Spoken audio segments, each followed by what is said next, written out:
All right, we are going to go ahead and get started. If you want to find a seat, if you haven't, we'll dive in. I have had the opportunity to meet many of you, especially the adults, and a good portion of the students. But there's a lot of you that I don't know, and you don't know me as well. So my name is Landon Myers, and I'm thankful to get to participate in your learning community today. And my father, Ty, who's done the last two interviews here with Kyle, asked me to host this interview. So here I am, and you're stuck with me for the next hour and a half, and we'll all hope that that goes well. If you aren't familiar at this point, or maybe are a little confused with what Seeds and Water, pretty simply, it's rooted in the scriptural idea out of 1 Corinthians 3, 6 through 7, when Paul says, I planted the seeds, Apollos watered it, but God has been making it grow.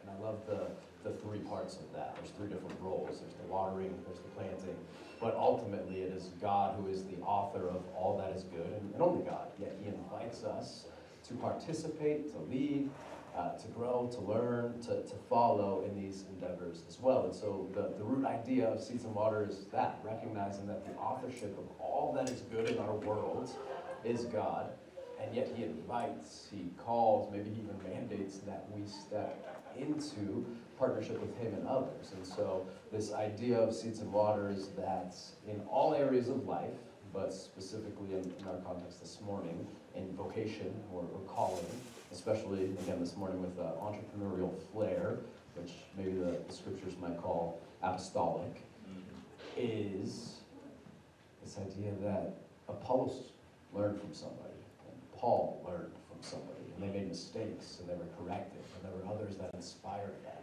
And so that's what we're doing as we look at your future, your 4 or 5 weeks from one of the biggest transitions you'll ever have in your life. We're wanting to just carve out a little opportunity to learn from somebody else's story, to have a guide, to have opportunity to hear mistakes, things that went well, things that went differently, and that's okay, that through it all, the broken and beautiful, God will be our author. And so thankful for the opportunity to share that time with you, as I think all fathers should do, and not necessarily all do. Mine has set me up well this morning, because this is Debbie Anderson. Will you welcome Debbie with us? Debbie is pretty remarkable, and her story certainly is that from stolen Coke bottles and milk bottles for survival at a very, very, very young age, to a big move from California to Arizona, being successful at almost everything, and then a pretty substantial betrayal in the vocational world, which I wish I could tell you is unique, but isn't necessarily unique. We have a lot to unpack. It's going to be really informational for you, I think, this morning. So much so, we were actually going to have Debbie's husband Larry join us, but we had to kick him out because there's too much good info. And so we're gonna save Larry for later. So with that said, Debbie, can you kick us off with the Coke bottles, the milk bottles, and what that looked like at, I think, about 4 months old? Yeah. So that's kind of intriguing, I think. What do you do with the Coke bottle when you're 4 months old? But actually, my story started, I was the 8th child born to a woman, my mother. Gosh, why am I already all emotional? It's a story. She was a drug addict and an alcoholic. And again, I was the 8th child born to her. Amongst the 8 of us, there were 6 different fathers. So needless to say, we weren't really planned. We weren't really cared for well. We were very much neglected, actually. And by the time I was born, the 4 older brothers were already on their own and out of the house. But the 4 younger siblings were 7 years old, 6 years old, 5 years old, and then a newborn. And again, we weren't well cared for. We were in an awful little dumpy trailer park place. And again, probably our neighbors and supporters and friends were not well off either. But the story goes that my 7-year-old brother knew that babies were supposed to eat oatmeal. I didn't. And so he would go around the neighborhood to Trailer Park, and he thought he was stealing the Coke bottles and the milk bottles that the neighbors would leave out, because you could, back in the day, you would take those bottles to the grocery store and they would give you a nickel for each bottle. So he would gather up these bottles and turn them in, and he would buy a thing of oatmeal. And he said that he just knew that babies were supposed to have oatmeal, so he would mesh it up with water and feed me the water and the oatmeal. And we all know that newborns probably aren't supposed to be eating oatmeal, but I venture to say that his intervention saved my life. So when I was about 4 months old, my oldest brother, who was 20 years older than I am, his name's John, and he's really important in my life. So I tell you his name because I'll refer back to him. He was very instrumental in having myself and the other 3 siblings removed from our mother because, again, of that neglect. And at that point, I was very all of us were suffering from malnutrition. So we went into foster care, which many of you have heard, I'm sure, stories about foster care, and they're not always good, but sometimes they're great. We did float around for about 6 months in foster care. But the unique thing, and I think, again, God's hand in it all, was that we were able to stay together. The 3 girls, they were able to keep together. Now the brother, the 7-year-old brother, he was separated from us. But us 3 girls were able to stay together. And my older brother, John, during that entire 6 months, which I think is really quite a feat, he was able to know every single night where we were at. He never ever lost sorry. Okay. He never ever lost track of us. And that was really important for us. Gosh, I'm sorry. You're good. I didn't tell you this, but when we were sitting at the table talking about these elements, great, now maybe I'll cry. It made me, just very instantly think of my daughter who's Right. adopted and her story, and even when she came into our home in similar, different, challenging circumstances, the ownership she took at 3 years old to care for her 9-month-old sister was shocking. The way she had to become an adult Right. at 3 years old, and then now we're having to unadult Right. some of that because a child shouldn't be an adult. Right. But it's miraculous both on the level to go, who does God provide for a child in this moment in a beautiful way, and then how do we have to continue to step up in the midst of this to go, yeah, that isn't necessarily the way it's meant to be, but God intervenes and it brings good even in hardship. Right. So, thank you for giving me a break there. So again, John was instrumental in having us taken away. He watched over us, and we were able to remain together. And then there came a point when I was about 10 months old where the Davis family, mom and dad, my mom and dad, they had 3 children of their own, but they had decided that they wanted to adopt a baby. And so their youngest daughter was 4 years old. So on a Thursday afternoon, my dad was at work, my mom was at home with the 3 kids, and the social worker they'd been working with called and said, well, we have 3 girls we really don't want to separate. Instead of just getting 1 little girl on Saturday morning, would you be willing to take 3? And my mom said, of course we will. And hung up the phone, and Dad came home from work, and she said, oh, by the way, on Saturday, instead of just getting 1 new little girl, we're going to get 3 girls. And he was like, great. So they went from having 3 kids overnight to having 6 of us. And so they now had a 7-year-old daughter, a 6-year-old son, a 5-year-old and a 6-year-old son and daughter, 2 5-year-olds, a boy and a girl, a 4-year-old daughter, and now a 10-month-old daughter. So they went, again, from 3 to 6, just like that. And, of course, when we were delivered to them, we just had the clothes that we were wearing, and they were not to be, much to it. And so that was on Saturday. And, my sisters, who were 5 and 6, they hadn't been going to school, so they needed to get into school. They needed their hair cut, their teeth brushed. I mean, they needed to be put together. And by Monday morning, my mom had that all done, and she had those girls registered and in school and clothed and haircutted and all put together. So that was the beginning of a great childhood. We just loved it. Every minute was wonderful. From my perspective, it was the perfect childhood, just like I'm sure many of you have experienced. So that was a great, great blessing, of course. So you moved into the Davis's fit home Yes. at 10 months. At 10 months old, right.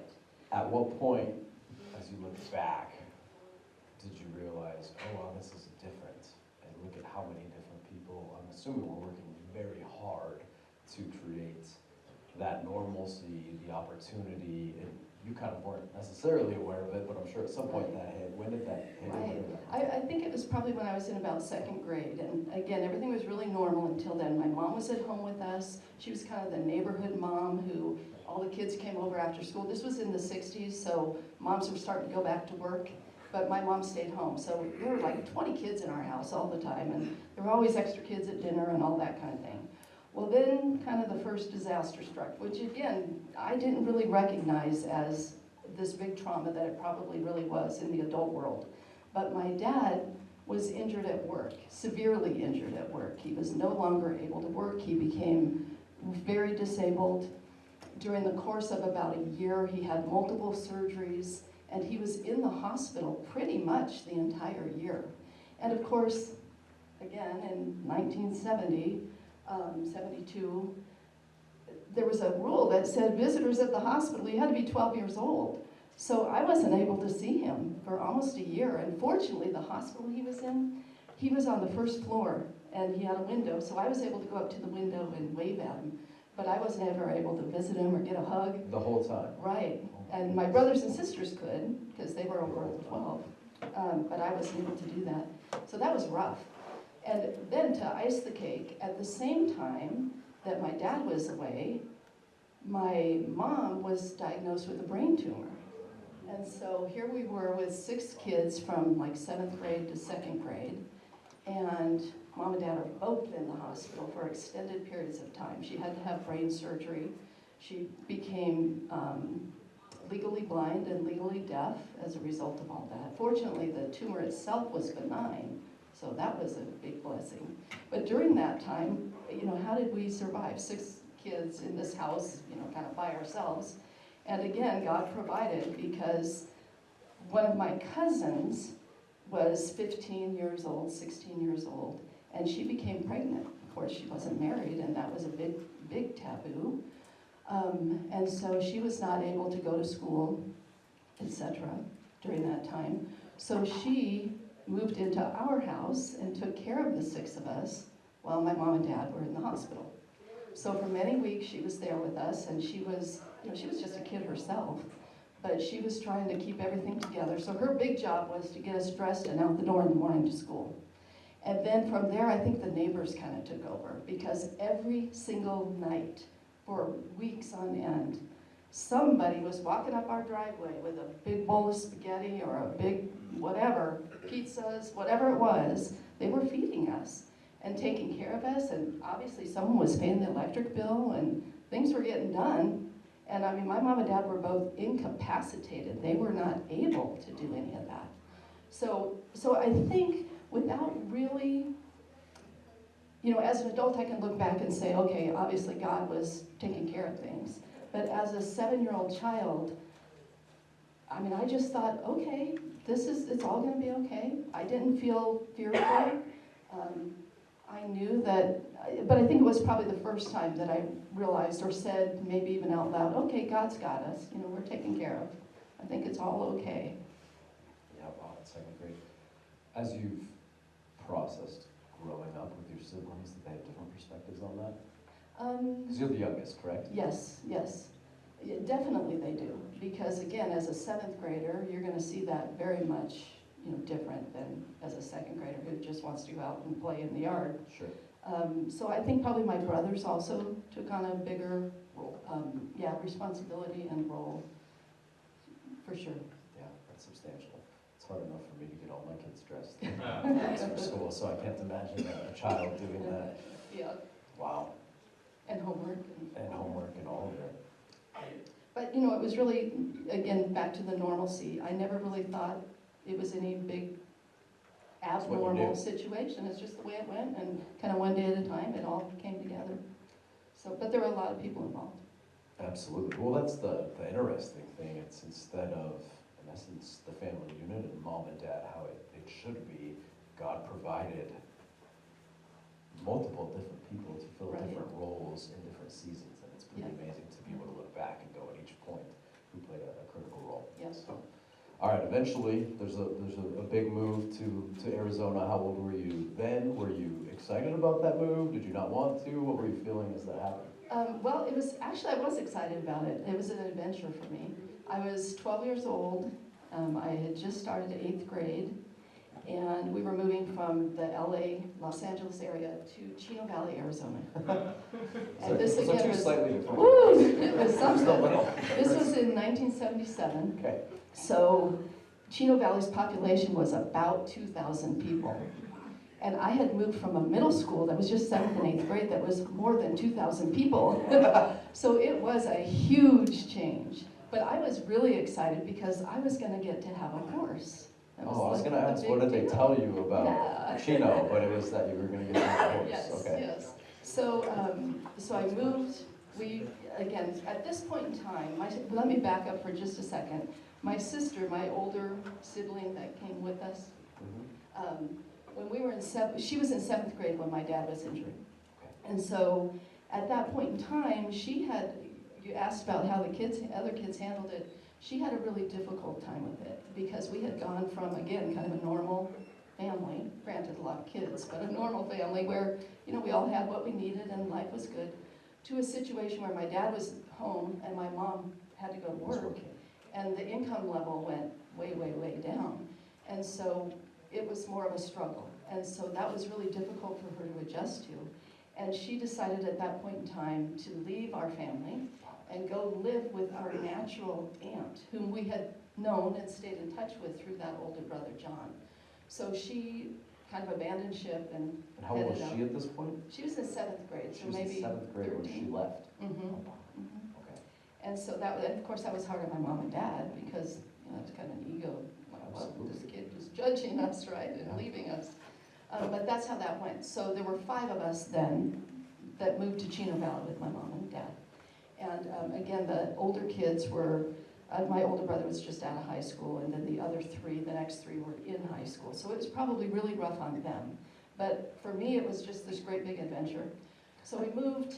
I thought it was great because at that point in time, Chino Valley School had the best food. Lunch was my favorite meal of the day because all of the bread, the hamburger buns. That's not where I thought that was gonna go. Everything. I'm gonna be honest. Was homemade. All the desserts. The corn was right out of Gil Gardner's garden. Wow. Gil Bizjak's garden, not Gil Gardner. Gil Bizjak's garden. It was fantastic. So between the food and the fact that I got to have a horse, it was great. So life was wonderful. 8th grade, 9th grade. Then we went, back then we were in Chino in 9th grade, and we didn't have a high school in Chino Valley, so we came into Prescott High School. So through high school, we'd take that bus into town, and it was wonderful. I had a lot of friends, real popular. I was really successful in school. Yeah. Things couldn't have been better. So it was just really the great life. That's good. Wow, that's beautiful. Let's take a pause there, and I'll turn it over to you, Kyle. One of the things that I'm sitting here thinking about is how many times when you meet people who've done great things, there's something in their story in the beginning that's usually pretty tragic. And I'm interested to see if some of our guests would be willing to share something that you can see now as God's providence, but in your early years that was difficult. You don't have to get too personal if you're not wanting to pour out your whole heart, but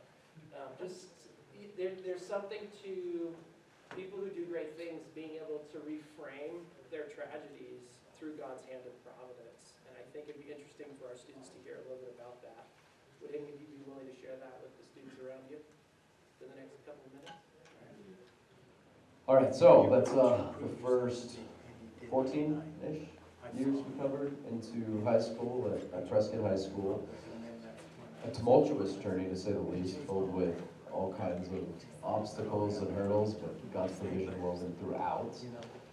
We get to Prescott High School, and if I'm understanding this correctly, things went very, very well. Yes. Yeah, tell me about the very, very good in this season. Well, it was, as I said, school came pretty easy. I was involved in clubs and activities. I worked after school at the hospital, actually. At YRMC? Mhm. Well, it was Yavapai Community Hospital Yavapai then. Community Hospital, it's before my time. Yeah, yeah. I had the horses and I barrel raced, so that was a fun activity on the weekends. And so just a lot of activity, a lot of fun things to do, great friends, made my best friend in 8th grade in Chino Valley. So life was really good, and then of course college. And now to go back, remember that my mom worked, my dad didn't, so things were, again, not lots of money. We were actually pretty low income. So going to college was going to be a big challenge financially. And so I knew... So really quick, if I can pause you, so your older siblings, did they go to college? Was school easy for them as well? Oh, okay, yeah. I would say not as easy for sure. Okay. I mean, they weren't dumb, but... This is recorded, so we can send that part to them. Just that And clip. so my brothers both went into the Army Okay. and served for many years in the Army. My sister did go to college. She was the first one besides, and then myself, the second, to go to college, and like all of our cousins and everything. So kind of in our generation. So she went to college and she became a school teacher. So they were all out of the house by the time I started high school. So I went through high school kind of as an only child after having, you know, all these brothers and sisters around all the time. So that was also kind of fun. That was fun. Yeah, because, you know, I got to do things that they probably never got to do. And so yeah, it was like being an only child, which was a whole, you know, new novelty, right? Yeah. So that was great, but it was challenging because there was a point in time, I think it was maybe my junior year of high school, where my dad had the injuries and again the disabilities, and he was sick and his health was failing more, and it was just hard. And there was a point in time where my mom and dad's marriage was really on the rocks, and it was, you know, it was hard to come home from school and think, are they going to be arguing? Are they happy? And you're the only one there at that And I'm the only one there, and I didn't have brothers and sisters, which I would have loved to have had at that point. To, you know, to help. Not for all the fun, but for Right, the right. camaraderie. But yeah, for the support Yes. kind of through that. So that was rough. That was probably the only kind of rough spot in all of that. But otherwise, again, so I was the second one to go to college. Okay. So going to college again, I kind of knew, again, it wasn't like a great big burden, but I knew I was going to have to get scholarships or student loans or grants or whatever I could do if I was going to go to college. And there was no doubt that I was going to go to college. That was just always a given. And so I remember it was actually almost embarrassing because at the awards ceremony at the high school where, you know, they're announcing and all the scholarships and such, it was like me constantly. And it was because I had the grades and the test scores, but I also had the financial need. I mean, I was like the poorest one there. And so I got, at the time, this was a really big deal, but I mean, I had like not only full ride tuition, books, living expenses, I had money to spare, like to live on. It was amazing. And so it was almost embarrassing because I like went up on the stage so many times and I felt like I was starting to take away from other people. So it was great, but it was also kind of awkward. Yeah, I can see that. But I did go through college then without paying a penny. I never paid a penny for my college education. I never had a student loan that I had to pay back. So I was really blessed in all that regard. And where did you go? I went to You ASU. went to ASU, okay. And part of that was because I didn't know what I wanted to do. I mean, it was like, Did you have ideas? well, for a while I thought I wanted to be a veterinarian. Okay, that would make And, sense. but at the same time, I loved numbers and I was really creative and I wasn't really the science Yes, you girl. gave me your story in an Excel sheet, so Yeah. that makes sense that you love Tells you numbers. about me. I am the queen of the Yeah, Excel I've sheet. never seen a I have to narrative in an say. Excel sheet already, so that was impressive. So I did pursue like the science route and the medical route, But I didn't really know what I wanted to do. It's not like I was gonna go be a doctor, or be a lawyer, or be a something, teacher. So I remember the counselor advisor from ASU being at the high school and saying, well, you know, honey, if you don't know what you want to do, then you better go into business. And it was like, okay. I mean, that was really it. And, you know, looking back, I think I probably could have had a scholarship to Harvard or to wherever. And I just kind of bobbled along and went to ASU, which was great. But I probably could have done something different. But it worked for me because it was, you know, it was away from home, but it wasn't too far, that kind of thing. So, so I went to ASU and I went into the College of Business thinking I'll just figure it out once I get there. And what I ended up doing, which is kind of an odd combination, is I ended up with a degree in advertising, marketing and advertising, and a minor in finance. So put those two together. But it really did. It's a narrative on an Excel sheet. Yeah. It makes a lot of sense. But it really did give me a background for business, Yeah. which I didn't really know I wanted to do. Yep. And it turns out that, I do remember this though, someone, and I don't know who it was, but someone telling me that, you know, anything you do in life, career-wise, whether it is a doctor or a lawyer or a plumber or whatever we decide to do, it is a business. Even if you're employed by someone else, you're working in a business. Absolutely. So, you know, business is never going to be a bad choice. And that really kind of rang true for me. Ultimately, because I didn't realize at the time that I had a real entrepreneurial spirit about me. And so having the education in business really supported what I ultimately ended up doing. So. That's great. So you graduate from ASU, Mhm. and then what does that transition look like? Okay, well, actually, there's something that comes before that, Okay. and that is that I got married between my junior That's and a big senior something. year, at ASU. So I got married the day before my 20th birthday. Don't do that. Did I do that? I did exactly that. Really? Literally the day before, is that right? The day before my 20th birthday? Wow. That's Hey, wild. look at us. Yeah. That's kind of a we're gonna do great coincidence. things. So, and then I graduated from ASU on my 21st birthday. I'm sorry, I just can't get over that you said you got married the day before your 20th birthday, and then I said I did that. And Simultaneously, you're like, don't do that. All right, sorry. It was pretty young. That was very young, Pretty yes. young. It's worked out, but it was young.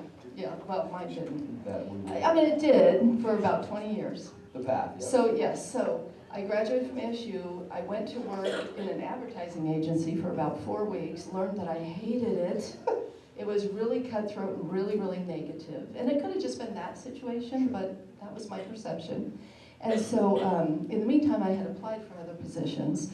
And about 4 weeks in, I got a call from Phoenix Memorial Hospital. And so that was a big hospital down in Phoenix, where I was living. And so I went to work at Phoenix Memorial Hospital, and over the course of several years, many years, you know, I got promoted and moved along, and ultimately was asked to kind of open a business for them. It was a occupational medicine business, so that's basically a doctor's office and kind of an urgent care, where when employees are injured on the job, they bring that employee to the office, or before they hire someone, they would do like pre-hire physicals, that kind of thing, drug screens, that stuff. So they asked me to take that job. I was working in the billing, I was managing the billing office, and they said, well, we want you to come over here and do this work for us. So it was like starting a new company, which was right up my alley. I loved every minute of it. So did that, worked with Phoenix Memorial for many years.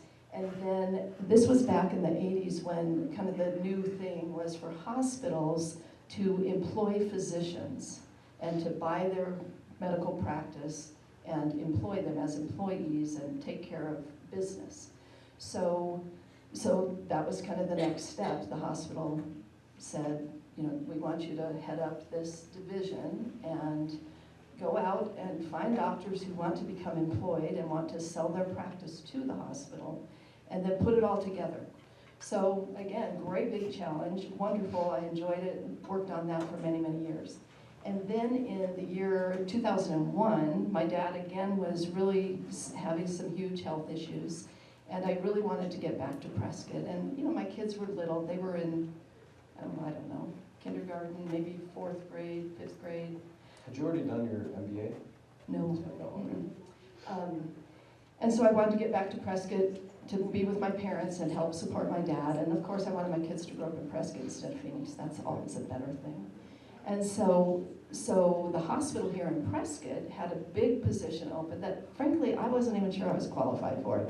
So let's stop there. We're going to come back to the big job opportunity in a minute. We'll take a break. Oh, Alan. Kids, how many kids? 3 daughters. 3 daughters. So 3 daughters, considering a move to Prescott. We'll come back to that.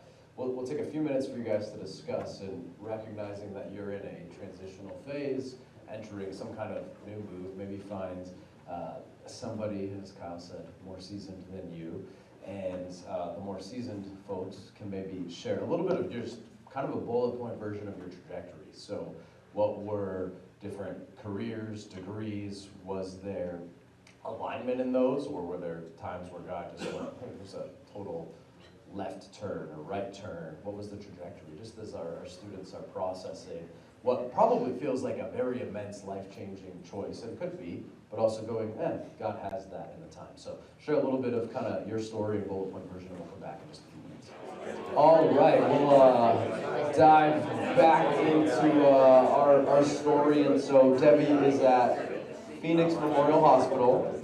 No, but you're transitioning. Are you still at Phoenix Memorial? Well, I had a business in between. You had a business in between, okay. But then desire to move back up to Prescott, Right. Influenced by your father's health, Right.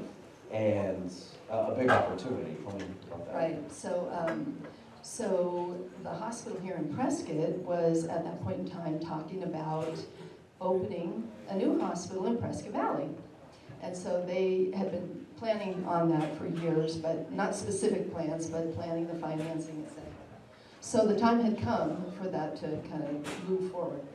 So the position that I applied for and ultimately was hired to do was called the Director of Planning. And so it was an administrative position at the hospital. And that was kind of my next step in my career.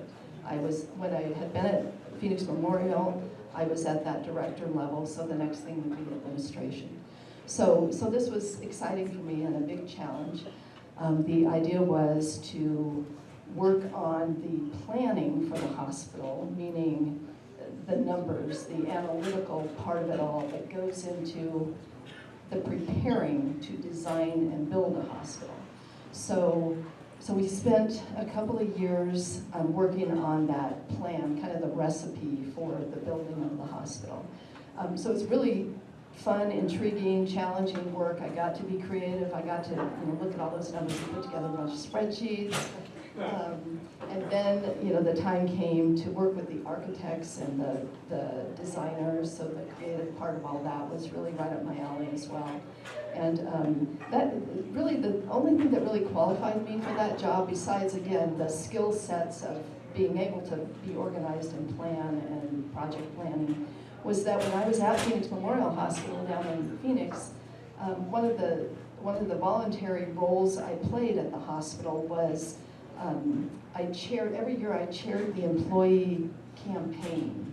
So it was the campaign to raise dollars from the employees for a particular project that would be done at the hospital.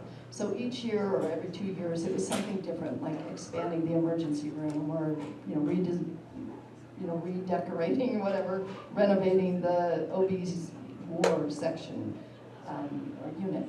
So that kind of thing. So my role as the employee campaign chairperson was to work with the planners, the architects, the designers, and to carry that message then into employee groups and meetings and encourage them to give money for those projects.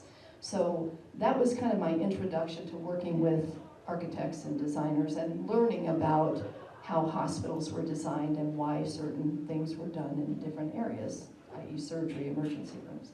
So that was kind of my qualification for the job. So it was a real long shot, I thought, that I would get this position. But it turned out that, again, here it was, put in my lap. So it was. That stood out when they chose you? I think the fact that I was from Prescott was a big draw. I think the idea that I would be a good face for the project in the community was important. I mean, I didn't have to be an architect. We hired architects, right? So it was, and I think it was the ability to coordinate and kind of, be the conductor, just keeping all the parts and pieces moving in the right direction in the right timing. So that was really what I saw as my role. The other, I remember my boss saying to me very specifically, your main job is to build a relationship with the physicians, because it's going to get rather controversial. Because when we had only the hospital here in Prescott, of course that meant that all of the physicians lived in Prescott, and if they got called in the middle of the night, they drove 10 minutes down to the hospital, and that was really convenient. Their offices were all here and established in Prescott. And now we're talking about, we can't fit every service in this Prescott campus, even though we were expanding the Prescott campus as well as building the Prescott Valley campus. So we were just starting the HEART program. That was actually a project that was my responsibility with regard to the planning for that as well. So we had this new cardiovascular interventional surgical project going on that was a huge expansion. We had the new hospital. Our women's care, so the birthing center and all the women's services were really growing and expanding because Prescott and Prescott Valley and the area was growing with young families. So we had too much to fit in this campus. So the big question was, what's going to have to move out to Prescott Valley? And that was a really difficult decision for the community, because to have babies born in Prescott Valley when generations of families have been born in Prescott, that wasn't a really popular idea. Not to mention that OB physicians, they got to get there and be there and Quickly, yeah. So there was a lot of really hard discussions going on. And so I had been directed to build a relationship with the physicians. That was really my key role, because I was going to have to help them understand why we had to make these decisions, these hard decisions, whatever it was going to be. So, and it wasn't that hard for me because I enjoyed working with them. And I was the same age as a lot of them, and our kids were in school, and their kids were at my house after school, and mine were theirs over the weekend, and we were in each other's homes and lives. Our kids were in sports together, so it was really easy to build those relationships. So time went on, and we worked hard, got the hospital planned, and started the construction, all the fun stuff, building it, designing it, and it was exciting, and the community was really excited about it. Ultimately, what we decided, as you know, was that the HEART program would stay here in Prescott, and some of the logic was that, that's where the more mature population was at, those who need the HEART services. And then in Prescott Valley, we would have the women's care. And obviously where the babies would be born. And since Prescott Valley was growing with young families, that made a lot of sense too. Again, didn't mean that it was popular, but it made the most sense. And so that's the direction that it went. And I'm going to tangent a little bit and say during this time while working at the hospital, that was when my husband Mark and I divorced. And it wasn't a big, ugly, dramatic situation. It's just kind of a parting of ways. And how old were your kids at that time? they were in maybe, I think Valerie was 9 or 10. Okay. And the older girls were 13, 14, 15, somewhere in there. So it wasn't, again, a big, ugly thing. It was just a big change. And the 3 girls stayed with me. And so now I had this really big job. Full time? Yes. Okay. Yes. The other thing I didn't mention was when I took the position up here, one of the requirements or criteria was that I needed to have an MBA, and I didn't have an MBA. I had my bachelor's degree in business, in my business stuff. And so one of the criteria of taking the position was that I needed to get my MBA, and kind of the sooner the better. So again, it was a pretty involved, long hours, big job. I also was working to get my MBA, and now I was a single mom with 3 daughters in high school and sports and All the things. all that. Learning to drive, all those things. For a second, I thought you meant you were learning to drive. I was like, that's a little late for that. That was mastered. There you go. So yeah, so there was a lot going on. Yeah, what stands out to me, I think a lot of just of our relational capacity and emotional capacity, and then that's going to bleed into our competencies and expertise in other areas. So a lot of life going on, a lot of hard work, but then you obviously, if there's a divorce, there's conflict, and you're having to work through that, even if it's done well. But then on top of that, your job is kind of both creating, managing the tension of conflict that you are going to say, hey, we're doing this, and preemptively, I'm coming up with a plan for how I'm going to manage all of the conflict. Right. All of that at once, was that just brutal? You just do it. You know, I look back and I think, you just do it. Yeah, one day at a time. You just did what you had to do that day. Looking back at it, is it one of the things where I've heard it said often, if I would have known how hard it was, maybe I wouldn't have done it. That's absolutely Yeah. true. That's true. If I had known, yeah, I'd be like, are you Yeah, crazy? that's not, that might not be worth. But then you get through it and you're like, okay, Yeah. that was good. You do. And you look back and you go, wow, I really accomplished a lot. Accomplished through all and that. learned. Yeah, and learned a Through lot the- for sure. And you know, one of the things you said earlier about how people come into your life in different seasons, you know, that's something that, looking back, was significant. Again, like when I was younger, the neighbors coming in to play and all of that. Again, during this time of my life, there were friends and family that I don't even really stay in touch with now. But they were so significant at the time, helping me with the girls and getting them to and from school and to cheer practice and all the different things, that I look back and think, how, I never could have done that without that help. And again, my parents weren't really in a position to be really helpful. They wanted to be, but physically they weren't able to do all that. And so, and I didn't have any siblings here, so it was my friends that kind of got me through all that. And then those friends have kind of moved out of my life or on, you know. And so it's interesting how people come into your life in seasons, and you don't know the kind of angels amongst them that really turn out to be important. So that was cool. And then also the other big wonderful part of my experience at Yavapai Regional was that's when I met Larry, my husband. And so again, I had been divorced and on my own for several years. And then Larry, I don't even know how that happened. And I say it like that because Larry and I had met like 20 years before. Oh, I didn't realize that. Yeah, yeah, because my mom worked at the hospital for my whole growing up. Yeah.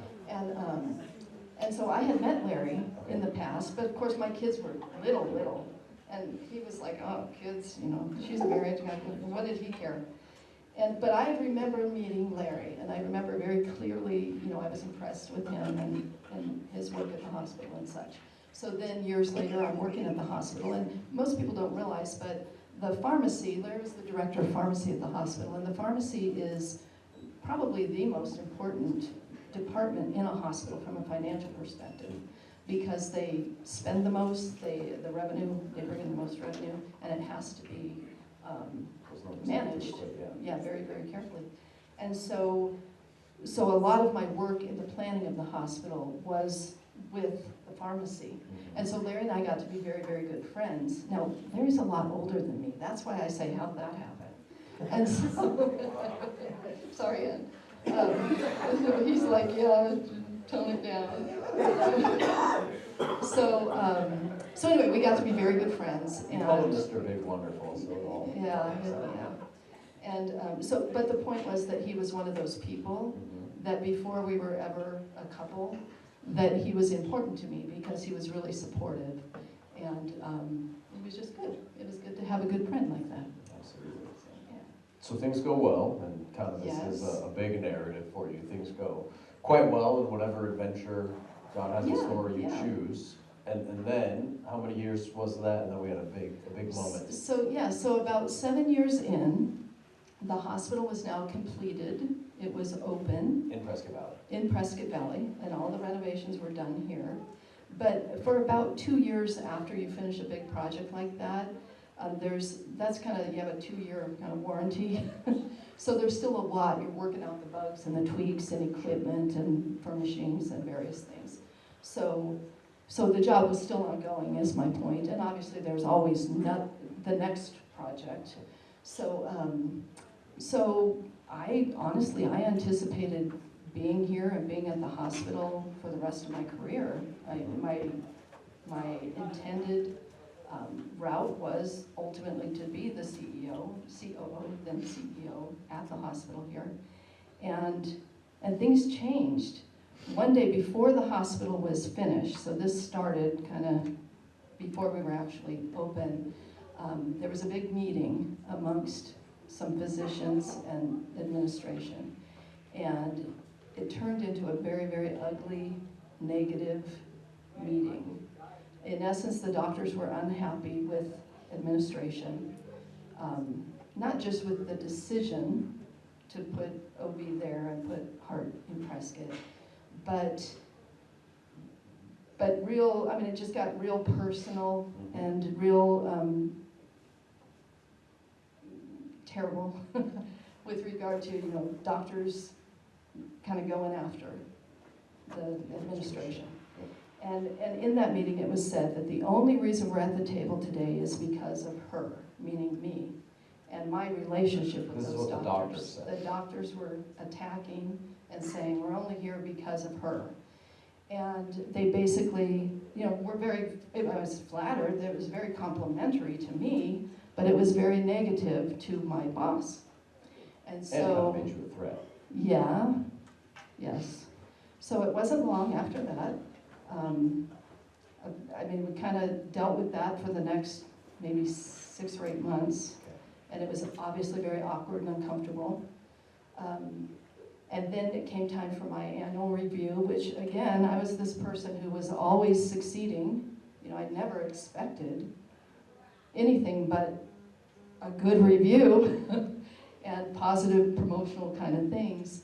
And I walk into this review and I'm told, your job's been eliminated. You're terminated. And were you completely shocked? Yeah. I was shocked because it was very personal and it was very almost like, haha, I gotcha. And it was ugly. And it was very hurtful. I was hurt. I had worked hard.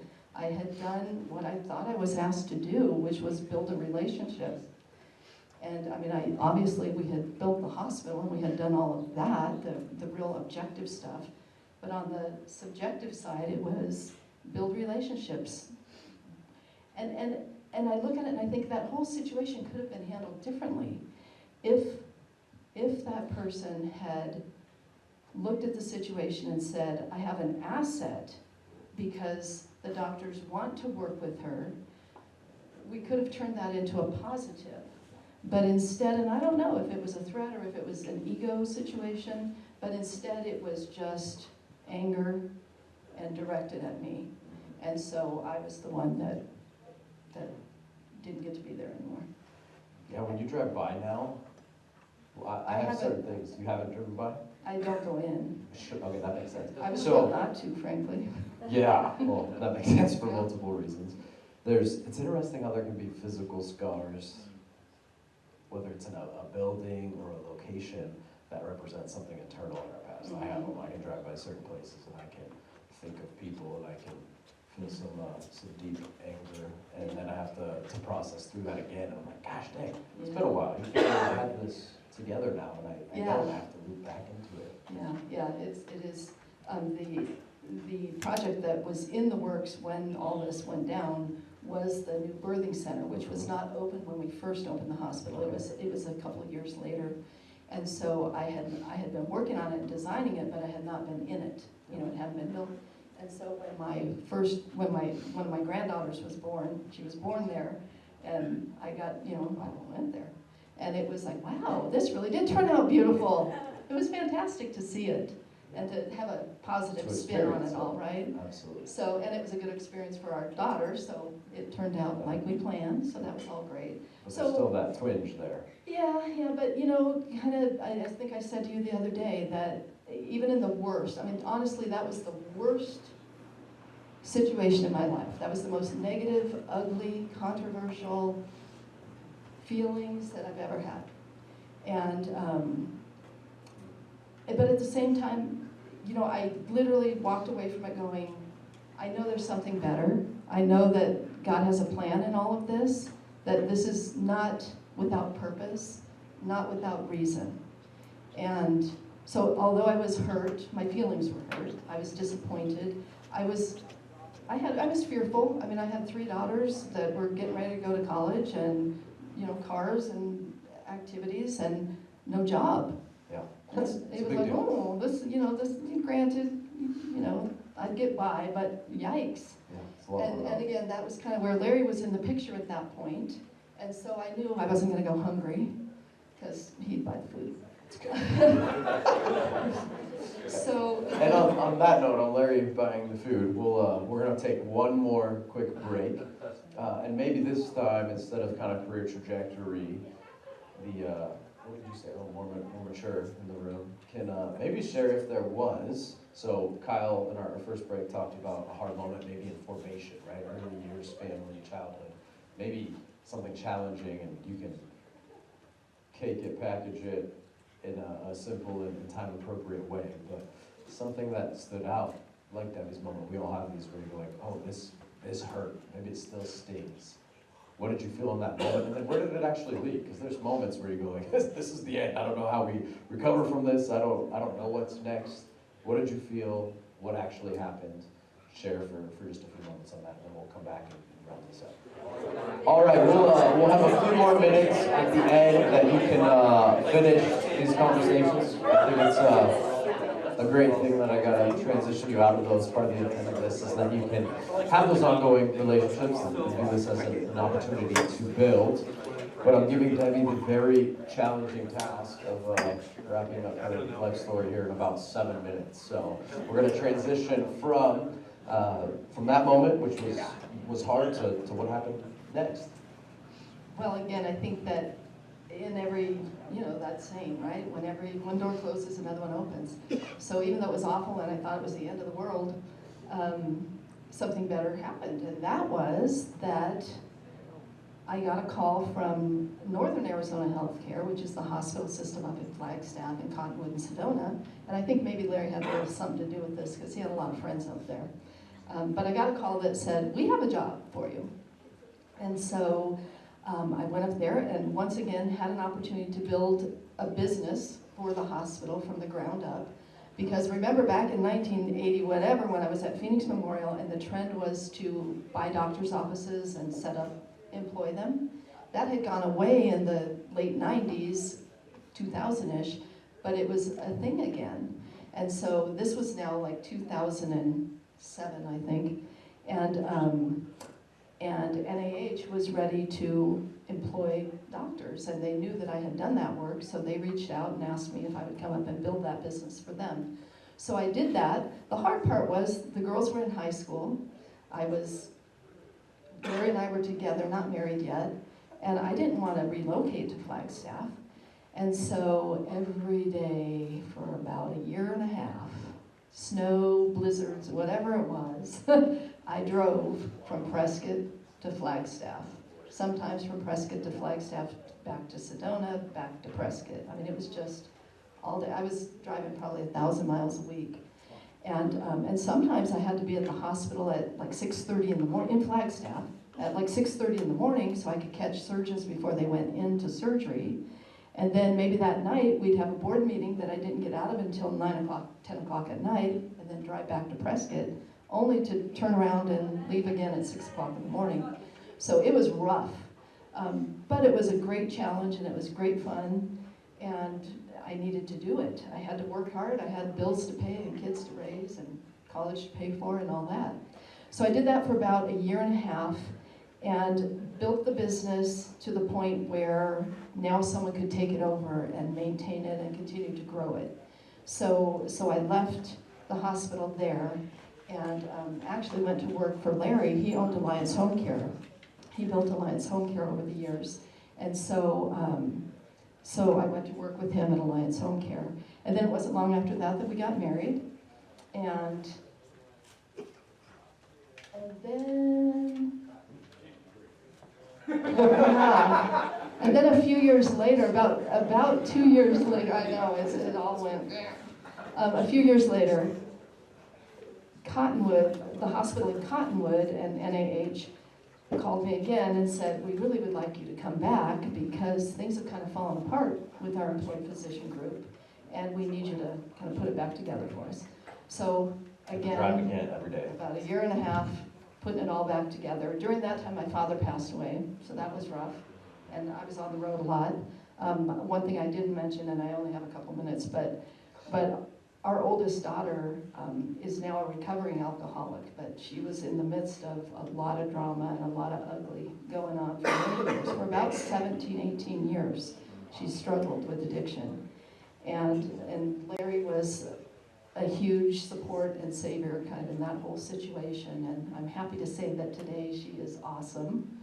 And she's been sober for about a year and a half now. And she's working on her nurse practitioner degree, and life is good for her, and therefore for all of us. So where am I going from here? Is that the next question? Yeah, the next question would be, I mean, one thing, we can just glance over that season of life, because I made you do it in 7 minutes unfairly. That's a lot of hard work. It was. Relationally, physically, emotionally, that is a lot. And now, I mean, getting to spend some time with you two, what you have is beautiful and it's good, and I'm curious for you to share. You're obviously all about the next adventure. Right. And the vision and pushing forward, you probably can't escape that. How are you viewing that now? What are you pursuing? Well, Larry prior to me on my own prior to him, and then together, we've had many, many businesses, very successful businesses. And so at this point in time, about 8 years ago, after selling Alliance Home Care, finishing up with Northern Arizona Healthcare, I was able to start a business where we own physician practices. And so we started with one, it's in Sedona, and we do a lot of kind of wellness work and primary care. And so then we opened a satellite in Glendale, Arizona, and then in Salt Lake City, Utah, and then here in Prescott. So I have the fun now of owning a business and keeping my fingers in it and doing spreadsheets. But I don't have to do it full time. I don't have to be there every day. So our oldest daughter works for us as a nurse, soon to be our nurse practitioner. We employ nurse practitioners and other nurses.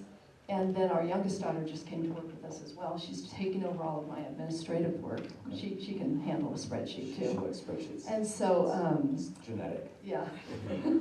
So now we still have a couple of businesses that we get to work on and have the fun of that, but at the same time, we're not tied down to them. Sure. So we do a lot of traveling. We do a lot of scuba diving, and Larry plays a lot of golf. That's my next big challenge. Oh, that's what you're going to tackle next. Yeah. Let's go. So we'll see where that goes. But obviously we have a lot of time and flexibility to spend with the grandkids and the family. So that's, flying, yeah, Larry's a pilot, private pilot, so we get to fly where we go, so that's lots of fun. And I try to be the co-pilot. That is pretty great. Yeah. You try to be? Yeah, I'm not official. Okay. I'm probably more of a, Very official by Larry. So, yeah, so we do have lots of fun, lots of plans to keep having fun. So we play hard. And I think when I look back and I think about all that I've done and all the good and the bad, the message and what I say to the girls when things get rough is, and think about the future, thinking about the state of the world, and you think about fear and conflict in the world and all those things. What I've always relied on, and I still to this day would say, is that fear and faith do not coexist.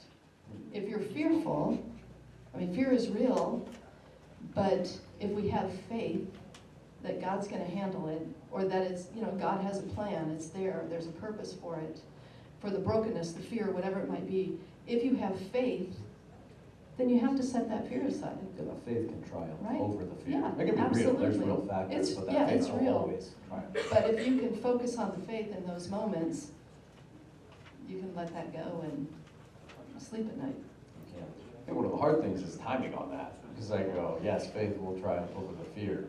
But sometimes God's not always on my schedule. Yeah, that's true. And I want him to move those things around. Well, thank you so much for sharing. Can we give Debbie a round of applause? Well, as we close, we've done this the last couple times as well. We want to open it up. If you have any questions for Debbie, she's more than happy, and I'll help in any way I can answer any questions if you have them. And then just a couple quick things, and we'll wrap up. Well, can I say one thing? Absolutely. I think part of the purpose of Seeds and Water is obviously to be an example, to offer that mentorship. Everyone in the, you know, the mature ones, the seasoned ones in the audience are here for that purpose. So if you've met someone today, or if I've clicked a thought in your head and you say, oh, I want to ask them about that, or I want to talk to them more about that, that's what we're here for. So feel free to reach out, to get people's phone number, to, you know, connect with Ty or Kyle, Mr. I know I couldn't think of his last name. But anyway, you know, that's the purpose of all this. So if you want to talk with someone more, or just share or ask questions, you're open. That's what this is about. So feel free to do that. Absolutely. Any questions? Yes. I don't know exactly how to word this, but I feel like a lot of times when I'm in like a difficult situation, kind of like what you were talking about with other people, like there's some adversity going on there, I find myself like going to other people like for advice, but I really just like kind of want them to see like that this person is like being mean or doing whatever. So how do I walk that line of I need like help with this situation, but like I don't know if you kind of understand what I'm saying. I think I do. You're saying you want someone else to be aware of this person's behavior. Yeah, like I want advice for that situation, but like a lot of times, sometimes like I'm going for them to be on my side and not for advice, but like sometimes I don't know at that moment if I'm doing it for which reason. Yeah, well, and that's not necessarily bad. You're looking for support and maybe advice, or maybe you do know how you need to handle it, so you don't really need the advice, but you want maybe that validation that the way you're going to handle it makes sense and is appropriate. So I don't think it's a bad thing to kind of be looking for both, for support and advice. Does that? I think to add to that too, something that can be helpful is just to name the reason you're going to them. So it might be, hey, I need to process this. And then you're free to say anything you need to say, because you're not saying this is the truth. You're going, here's what I'm feeling. I need to work through what I feel and therefore what I do with it. And you need to do that with the appropriate person. If it's someone in your circle that is going to influence the other person, then I typically say triangles need to be temporary. So the triangle is you, whoever you have an issue with, and then somebody else. And you go, triangles can pop up because you need to have that conversation and you need to deal with it. But if we don't make that triangle temporary, long term, you and everyone else is going to pay a price, because just biblically, that isn't going to be a model that's sustainable or healthy. It's okay if it's temporary. We're going to have to do that. But you have to make sure it's temporary. And if it's not, that's a pretty good indicator. You can look in the mirror and go like, yeah, I'm just looking for me here. The other thing is that the person that you go to, you might be just asking them, am I interpreting this right, or did I misunderstand something?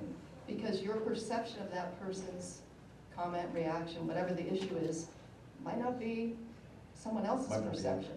Yeah, might not be accurate. It's a great question. Jim, you're next.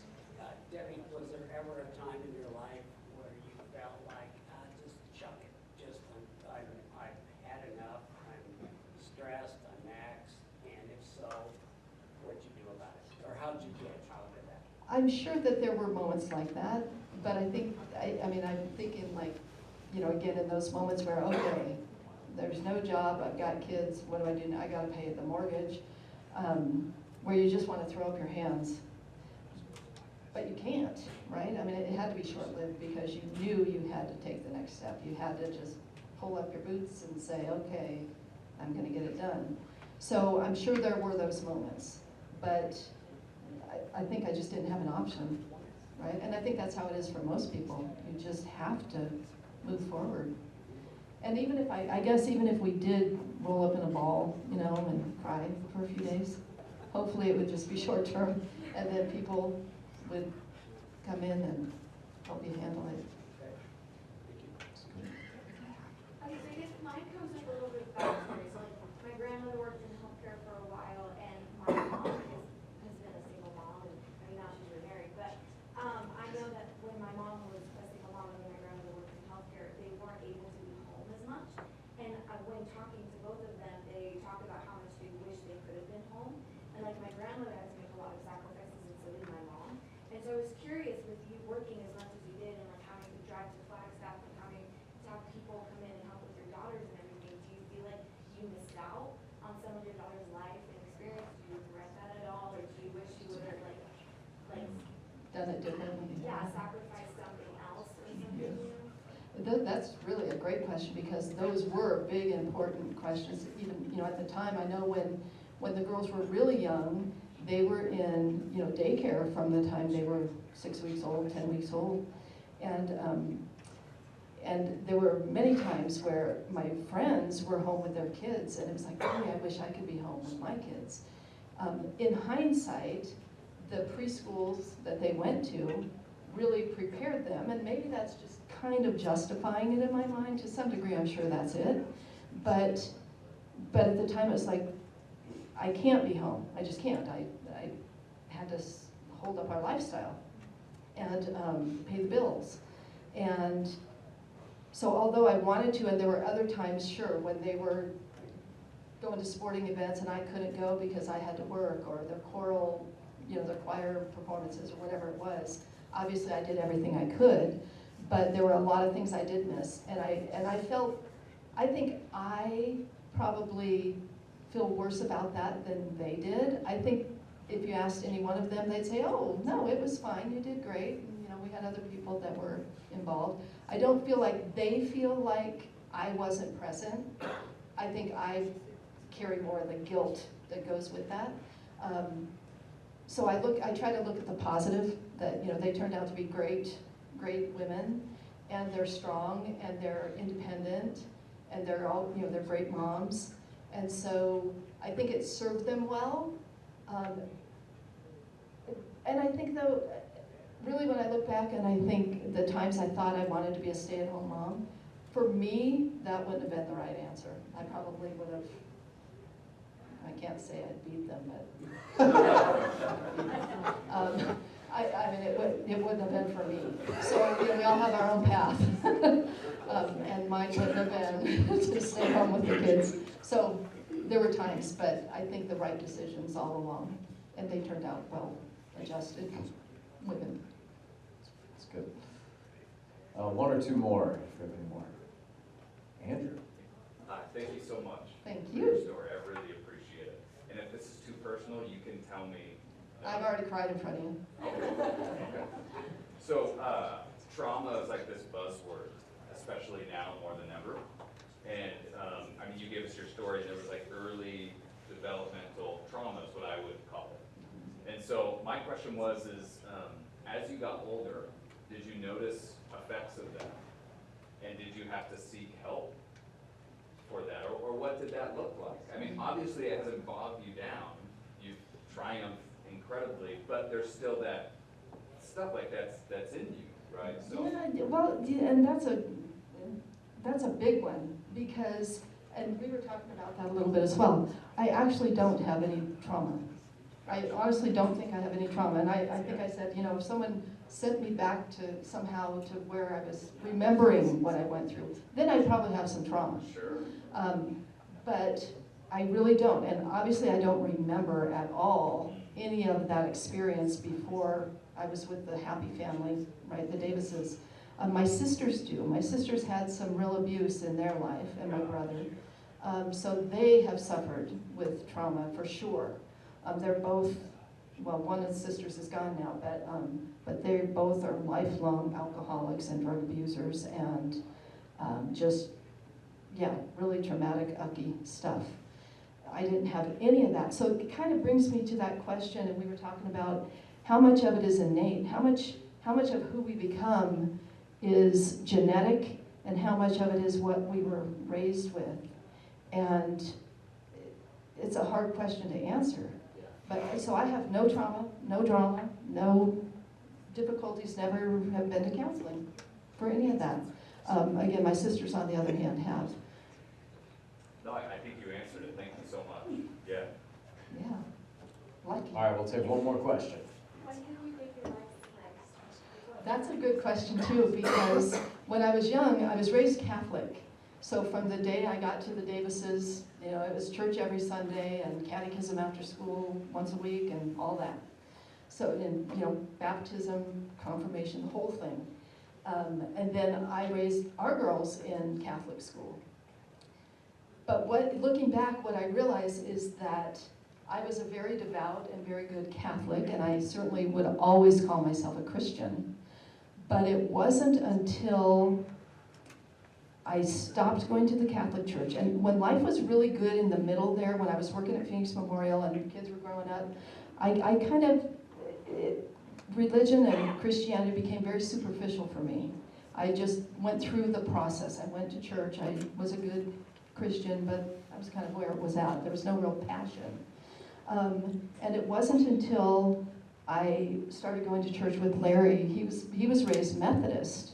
And so instead of going to the Catholic Church, because I was kind of done with that, I went with him to the Methodist Church. Again, it was very much though like the Catholic Church in my mind, in that it was, you go on Sunday and you go through the routine. So it really wasn't until 3.5 years ago when we started going to Restoration Church that I really, I would say that was when I really found Jesus and really committed to that. And it's because it was a whole different feeling. I think Jesus found me, really. He'd always been there, and again, I know what he did in my life, but it wasn't until probably dealing with some of our daughters' alcoholism and those issues, and I told you and I'll tell this real quick. I think it was the first or second time we went to Restoration Church, Landon did a sermon that was on prayer and lament. And the message that I heard in that sermon was, you have to pray boldly. You have to ask God for what you want to have done. And in my mind, I had always said, oh God, please give Caitlin patience. Please help her feel less fearful and have more financial peace in her life, then maybe she won't drink. And after hearing that and saying, you know what, I'd never heard that before. I need to pray boldly. I didn't know I could be that bold. So I said, okay, God, I'm done with this. It's been almost 20 years of this, and I'm tired of it, and I'm worn out, and I'm exhausted, and we can't keep doing this. And I need you to make her sober. I need her to be sober for the rest of her life. I need her to be a good mom to her daughter so that we can, selfishly, so that we can stop worrying about all this.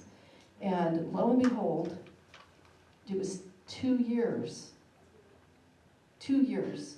after I said that prayer, almost to the day, she stopped drinking and hasn't had a drink since. Wow. So 2 years of good, solid, bold praying Yeah. really made the difference. And I think that situation was probably a catalyst in my kind of burning joy and Jesus. Thank you so much. Can we, all right, I'm gonna lie to you and do one more, and then I gotta wrap it up, because I think you have something else to do. Go ahead. This might not be a good question, but do you feel like you wish you would have encountered Jesus like that earlier in your life? Do you feel like that would have made it easier when you went through those runs? I think probably, absolutely, yeah. Because again, I knew he was there and I knew there was a plan, but if I had more of that personal relationship, I'm gonna use that word, as opposed to just my go to church kind of relationship, I do think it would have made a big difference. That's a good question. All right, I'm gonna close this in prayer again after. Please feel free to come up to Debbie, make a bold connection with anyone here. They're here to to offer themselves and their stories and their wisdom to you. So thanks for spending time with us. Jesus, we thank you for this morning. I thank you for this building that we get to sit in, and the people and the prayers and the history and the vision poured into the opportunity for these students to know you, to be formed into your image in the midst of our culture, so that they can go out and be known and make you known, to produce, to create, to serve, to build, to maintain, all in your name, Lord, that you have called us to surge into the midst of our world, to make good, and to know that you're with us always to the very end of the age. I thank you for Debbie and Larry and their story, and ask that you lead us all forward in the days ahead and the chapters ahead of what you have for us. We pray this in Jesus' name.